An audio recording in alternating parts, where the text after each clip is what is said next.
I'm always taking care of the client's legs, limbs, whatever I'm picking up. I'm always going to set it down, make sure I've got good control. When I'm going to pick this arm up, you're going to see that his ear and shoulder are going to leave each other a little bit, which means I have a little bit of tension, so this arm is well taken care of and cared for. And I'm going to bend the arm, but I want to bend it. I'm going to put it somewhere, and I'm going to set it down.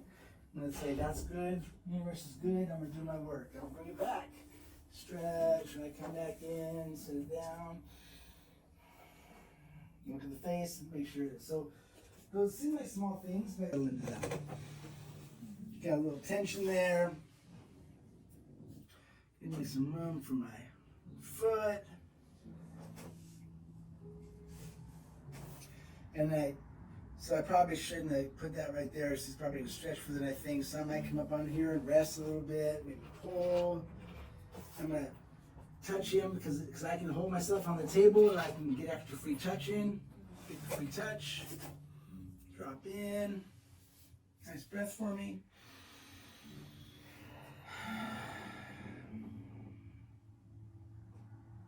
How you doing? Good. 1 to 10, where you at? 4. Really? Fine.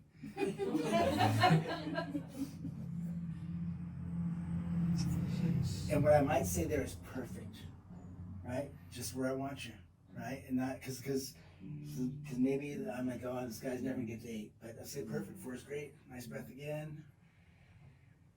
I'm gonna go out. So I dropped outside of his rib cage right off the bat just because I know he's flexible. I'm gonna come out. I'm using my outside leg to make sure he doesn't go too wide.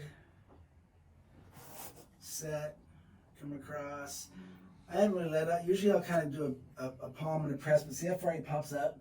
So I'm not letting him up really. I'm just kind of keeping that there and adjusting here. If he didn't let up a lot, I'd probably oscillate. Just figure out where you want to be. Come up a little higher, challenging, pushing in.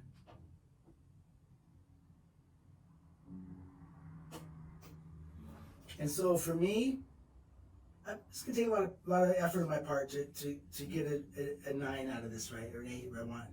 And so what I'm gonna probably do is try to figure out if I want that. I'm gonna change up.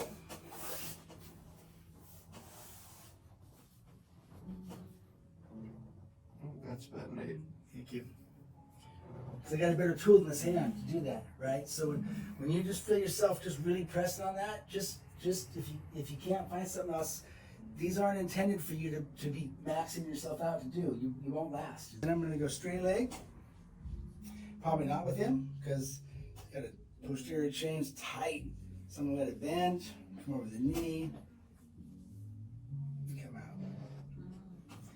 I probably need to step wide with him. Hips going to go. So I'm going to, when I go in the rib cage, I want to stay off the floating rib. I want to get on the rib cage. Make sense? So make sure that you're on the rib cage coming across. How are we doing there? Good. About 5. And so his 5 is my 8. You can see his eyes. That's all I need, right? So that's another thing is that, figure out what you're really looking for. I'm gonna go up the shoulder now. When I go on the shoulder, I make sure I'm on the body, not the limb, because this can hurt him. And this is gonna be fine. Still where I want him. Still got good breaths.